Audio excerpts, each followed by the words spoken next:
Hey, I just want to make a short video of my Ruger SP101. This, of course, is a 3-inch version. Nothing new. You guys have seen a lot of Rugers. This one's got the laser. Got a really good deal on it. Still have a good deal on it. If you go to the Ruger official website, you can get one of them. It's got the little eagle on it. Crimson Trace, of course. I just installed my Trijicon front sight. So I haven't shot it with this yet, but it fills out that rear notch a little better.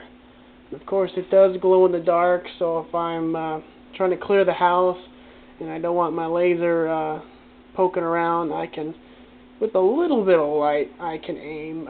Because the rear sight is just a notch, if it's completely dark, all you see is one glowing dot, and you can't really place it in the notch very well.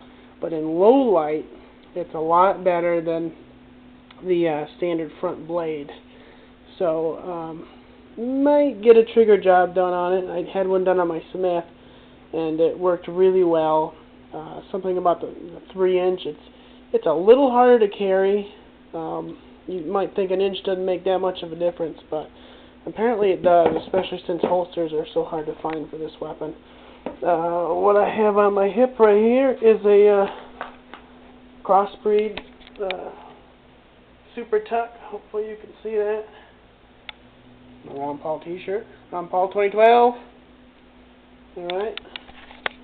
So it does kind of hit on the laser a little bit, so I may have to cut this one out a little bit as well. But this is pretty comfortable.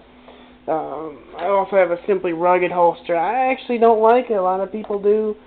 It's just a little too thick, a little too lumpy to stick inside my pants, and it rides too low. It rides way down on my hip. I can't conceal it if it's outside my belt. I got this Phobos at a local gun store. They probably make them for lasers, but I just bought what they had.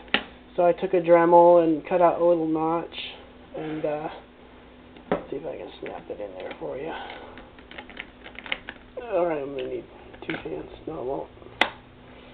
So it still touches a little bit, but the lens is tucked in there a little bit, so it provides a little bit of protection. But easy in and out of your pants. This one works pretty good. I hate the stupid buttons on the side and by the thumb here. I don't like thumb retention.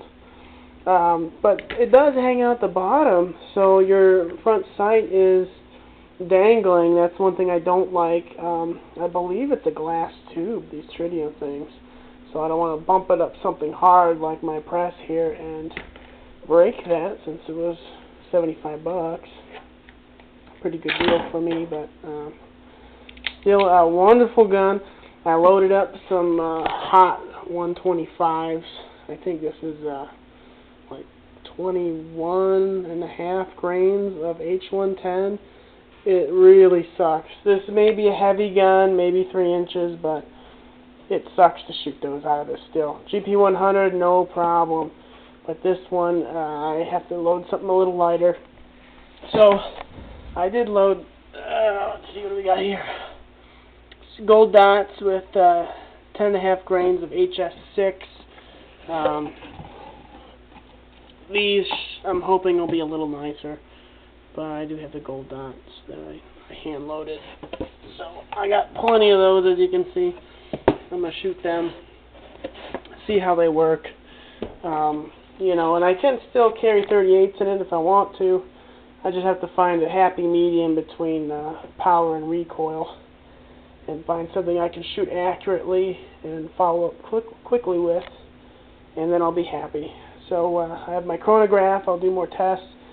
Find something that gives me the power I want and the controllability. You can see at night. That thing's awesome. You can't miss. Once this laser's dialed in, you know, you're not going to miss with that. Of course, I'm looking through my camera now, so I can't tell if I'm shaking or jittering. But it's a fine weapon. I highly recommend it. Of course, 5-shot, 357 Magnum.